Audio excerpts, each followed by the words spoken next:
there are 6 persons. C is the sister of F. So ఆ 6 persons ఎవరు first? ఏ names అయినా ఇవ్వచ్చు కదా, A B C D E F.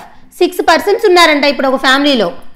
ఎందుకు ఇస్తారు తెలుసా? ఈ 6 persons అనే నెంబర్ కూడా మనకి చాలా ఇంపార్టెంట్. ఎందుకంటే మనకు ఒక్కొక్కసారి ఎవరెక్కడ అనేది తెలియదు. ఓవరాల్గా ఆ 6 personsని మనం స్ట్రక్చర్లో రిప్రజెంట్ చేయాలి. ఎక్కడైనా ఒక పర్సన్ మిస్ అయితే ఆ 6 personsలో ఒక పర్సన్ని యూజ్ చేసుకుంటాము. ఇంకా అంతకంటే మనం డ్రా చేసే స్ట్రక్చర్లో ఆ 6 members కంటే ఎక్కువ మందిని పెట్టము. వాళ్ళు చెప్పిందే 6 members అన్నప్పుడు 6 membersనే యూజ్ చేస్తాము. అందుకని మనకి 6 members అనేది ఒక కీ పాయింట్ అనమాట. ఓకేనా, దాన్ని కూడా మనం మిస్ చేయకూడదు. Next, C is the sister of F. C is the sister అంటండి ఎవరికి? Fకి సిస్టర్. బట్ ఇప్పటి వరకు నాకు F జెండర్ తెలుసా? తెలీదు. ఎందుకంటే C is the sister అన్నారు, బట్ F బ్రదర్ అవ్వచ్చు, సిస్టర్ అవ్వచ్చు Cకి. Next, B is the brother of E's husband. B is the brother of E's husband. D is the father of A and grandfather of F.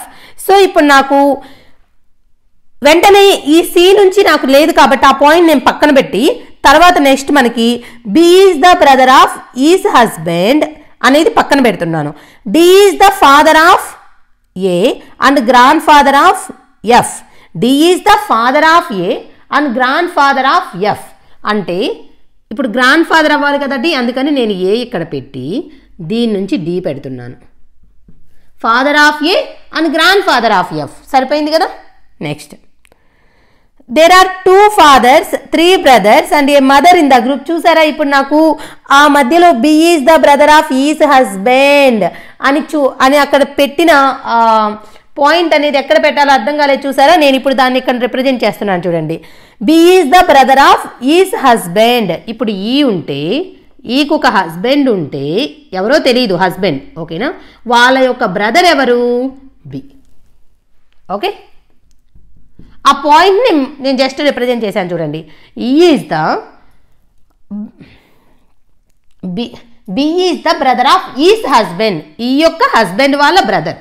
ఈ point నేను ఇక్కడ ఇరికించాలి. ఎక్కడ ఇరికిస్తే నాకు ఎగ్జాక్ట్గా వాళ్ళు చెప్పిన రిలేషన్స్ వస్తాయో మనం అబ్జర్వ్ చేయాలి. అదనమాట ఇంపార్టెంట్.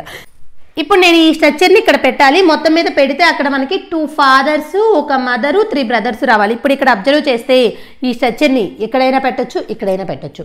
ఫస్ట్ నేను తీసుకెళ్ళి ఇక్కడ పెడుతున్నాను, ఇక్కడ కూడా పెట్టి చూపిస్తాను, ఏదైనా కరెక్ట్ అయింది చూడండి. ఇప్పుడు ఇక్కడ పెట్టాలి అంటే ఇది ప్లస్ చేసి ఇటు వైఫ్ పెట్టి ఇటు బ్రదర్ పెట్టాలి. ఎందుకు పెట్టాను అర్థమైంది కదా. ఎందుకంటే నాకు ఆల్రెడీ ఇక్కడ నాకు ఏ ఆల్రెడీ డిసైడ్ అయిపోయింది, ఈబీనే పెట్టాలి. ఇంకా ఈబీకి మధ్యలో ఇక్కడ ప్లస్ సింబల్, అక్కడ ఇంకా ఏకి ప్లస్ సింబలే రావాలి కదా, అర్థమైందా? అందుకని అనమాట. ఓకే, నెక్స్ట్ ఇప్పుడు నాకు వాళ్ళు చెప్పింది 2 fathers, 1 mother, 3 brothers. సో ఇక్కడ ఆల్రెడీ 2 brothers ఉన్నారు. ఇంకొక బ్రదర్ కావాలంటే ఇక్కడ మేలే కావాలి. ఓకేనా, సో ఇదొక స్ట్రక్చర్. ఇప్పుడు వాళ్ళు అడిగిన క్వశ్చన్ ఏంటి? ఈ గ్రూప్లో మదర్ ఎవరు అని. మదర్ ఎవరు? ఇక్కడ ఆన్సర్ ఈ. సో మదర్ ఎవరు? ఈ. మేడం ఇంకో విధంగా చెప్పారు కదా, సో ఇక్కడైనా పెట్టవచ్చు కదండి. అది కూడా కరెక్టే. ఎలానో చూడండి. సో ఆల్రెడీ ఉంది ఎలాగో డీకి ఎవరో చైల్డ్, అది ఏ, బట్ మనకి జెండర్ తెలియదు, ఎఫ్ జెండర్ తెలియదు. నెక్స్ట్ ఇక్కడికి వచ్చేలేకి సి, ఇదనమాట. సో నేను ఇప్పుడు దీన్ని ఇక్కడ పెట్టాలి. ఇంతకుముందు ఈ మధ్యలో పెట్టాను, నేను ఇక్కడైనా పెడతాను, నాకు తెలియదు కదా, వాళ్ళేమి ఇక్కడే పెట్టాలని చెప్పలేదు కదా. So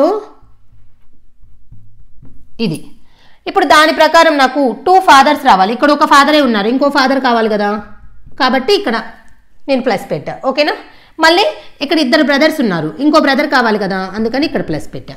so who is the mother in the group? ఈయనే. అంటే వాళ్ళు అడిగిన క్వశ్చన్ వైజ్ ఆన్సర్ ఏమీ డిఫరెంట్ రాదు, అర్థమైందా? ఇంకొక క్వశ్చన్ అడిగుంటే ఆన్సర్స్ డిఫరెంట్ వస్తుంటే మనం కాన్ బి డిటర్మైన్డ్ అని చెప్పగలము. ఎందుకంటే ఇలా అయినా పాసిబుల్ అవుతుంది, వాళ్ళు చెప్పిన కండిషన్స్ ఇలా అయినా పాసిబుల్ అవుతుంది.